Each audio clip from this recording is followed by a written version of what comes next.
एके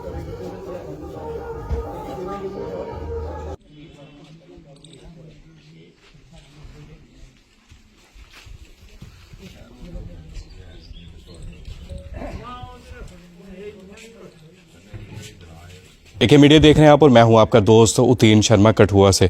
दर्शकों, आज केंद्रीय मंत्री डॉक्टर जितेंद्र सिंह जैसे ही ओडिशा से दिल्ली पहुंचे और वो सीधा सबसे पहले शहीद जवान जसवंत सिंह जी के घर हीरानगर लौंडी में पहुंचे, उनके परिवार वालों से मुलाकात की। उसके बाद कानाचक में शहीद जवान बलविंदर सिंह चिब जी के घर में पहुंचे, उनके परिवार वालों से भी मुलाकात की और काफ़ी ज़्यादा दुख था केंद्रीय मंत्री डॉक्टर जितेंद्र सिंह को भी। उनका कहना था कि उनका बलिदान, शहीद जवानों का बलिदान बिल्कुल भी व्यर्थ नहीं जाएगा, पाकिस्तान को मुंह तोड़ जवाब दिया जाएगा। इसके साथ साथ अगर परिवार की बात करें तो दोनों शहीद परिवारों को पूरी संभव मदद दी जाएगी, चाहे वो आर्थिक मदद की बात हो, सरकारी नौकरी की बात हो। इसके साथ साथ उनका ये भी कहना था कि शहीद जवान जसवंत सिंह जी और शहीद जवान बलविंदर सिंह चिब जी के नाम का शहीदी स्मारक भी बनाया जाएगा। और भी कई बातें उन्होंने कही है, आप भी ज़रा ज़रूर सुनिए। धन्यवाद।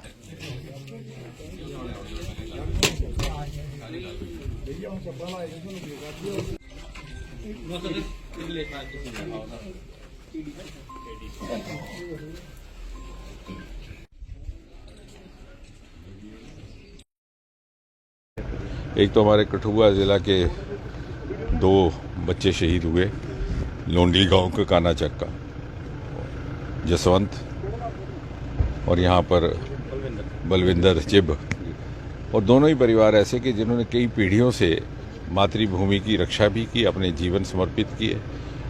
और ये तो ऐसा परिवार है कि यहाँ पर विक्टोरिया क्रॉस अंग्रेज़ों के ज़माने में हासिल किया था इन्होंने, जो एक बड़ी नायाब उपलब्धि उस ज़माने में मानी जाती थी। अब जो नुकसान हो गया उसकी भरपाई तो की नहीं जा सकती। लोग आएंगे भी, अपना सदमा भी जाहिर करेंगे, लेकिन जिम्मेवारी हमारी ये है, और ख़ासतौर यहाँ के निर्वाचित प्रतिनिधि के नाते, कि हम परिवार की किस तरह से संभाल कर सकें, उसके लेकर के काफ़ी विचार हुआ। कल मैं नहीं पहुँच पाया क्योंकि कल मैं उड़ीसा में था और रात को मेरा दिल्ली आना हुआ, और पहला काम हमने यहाँ पहुँचने का किया।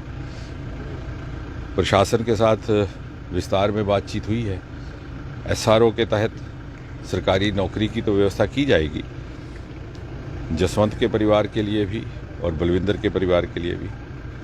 जसवंत की पत्नी MA B.Ed है, यहाँ बलविंदर की 12वीं कक्षा उत्तीर्ण है, लेकिन उसी के अनुसार उसके अतिरिक्त माली इमदाद, आर्थिक सहायता महकमा पुलिस की ओर से भी है, केंद्र की ओर से भी है। लगभग कुल मिलाकर के 60-70 लाख रुपए की राशि फौरी तौर पर जब कुछ औपचारिकताएं पूरी हो जाती हैं। और सांसद होने के नाते MP की ओर से दोनों शहीदों के लिए एक स्मृति स्मारक। और आने वाले समय में फिर हम एक प्रस्ताव बनाएंगे, जिस तरह से हमने पहले भी एक स्कूल का नाम रखा है पहली बार हीरानगर में शहीद जसरोटिया के नाम, उसी प्रकार इनको भी सम्मानित करने का, ताकि दुनिया अपने अपने काम में खो जाती है, व्यस्त हो जाती है, आसपास के लोग भी व्यस्त हो जाते हैं, लेकिन आने वाली पीढ़ियां कम से कम इनको याद करके स्वयं भी प्रेरित हो सके, उसके लिए कुछ न कुछ। और उसके अतिरिक्त भी हम भी और हमारे जमात के, हमारे संगठन के सभी सदस्य दोनों परिवारों के साथ निरंतर संपर्क में हैं, और बाकी की जो औपचारिकताएं होनी है उसके लिए भी हमारा फॉलोअप रहेगा।